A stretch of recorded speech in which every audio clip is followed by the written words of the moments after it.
Hi guys, welcome back with me, Fauziah Novianti. Now I wanna tell you about how to deal with different types of learners and the principles of teaching English to young learners. As I said in the previous video, young learners have several characteristics and of course, from there, we must have a different way to deal with young learners. There are two types of young learners that we usually meet in class, which is slow and active learners. So, how do we handle it?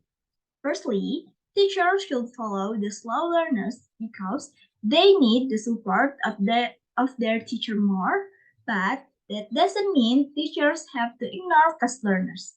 When dealing with slow learners, teachers should create a healthy atmosphere at school and also in the community. Teacher first responsibility is to build up confidence amongst these learners and make them believe that they are not less important than the fast learners and be patient and consistent. So dealing with fast learners is fast learners can feel easily bored if they are not kept busy with a challenging work. Don't give the fast learner extra of the same work if they finish early, but provide different and additional activities that are cognitive and challenging for them to do. And never push them to aside and think they don't need attention because they don't need help with their work. They also need encouragement and motivation just like all the other children in the class. Beside from being fast and slow learners, there are students who are difficult to control or have special needs.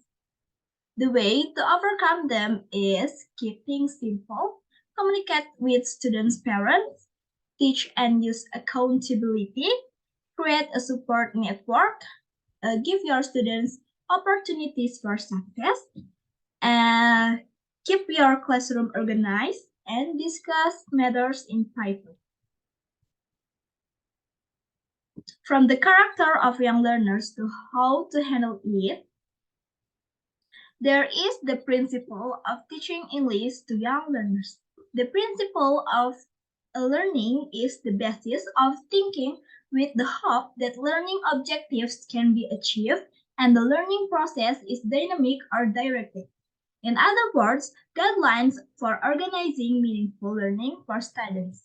There are four principles of teaching English to young learners, which is implicit learning, contextual learning, learner-centeredness, and meaningful learning. First is implicit learning. Implicit learning is learning that occurs without awareness that is happening, or acquiring knowledge without the intention of doing so. An example of implicit learning is like learning with play games like Simon Says, which will train concentration and listening skills. Second is contextual learning. Contextual learning is a learning system that ties brain action to creating patterns that have meaning, that link learning to the real world and are usually remembered in the short term. For example, in contextual learning is conducting and designing experiments with the scientific method and inquiry. Next is learner-centeredness. Learner-centered teaching methods shift the focus of activity from the teacher to the learners. These methods include active learning, in which students solve problems, answer questions, formulate questions of their own, discuss, explain, debate, or brainstorm during class, or making group project and presentation. And the last is meaningful learning. Meaningful learning is learning that is both relevant to a student's life and aims to achieve deep understanding through the contextualization of the knowledge with prior knowledge and experience. Meaningful learning have a benefit that is long-term retention. For example, is project-based learning that students are given something to construct. So, that's all from me. Thank you for watching and listening.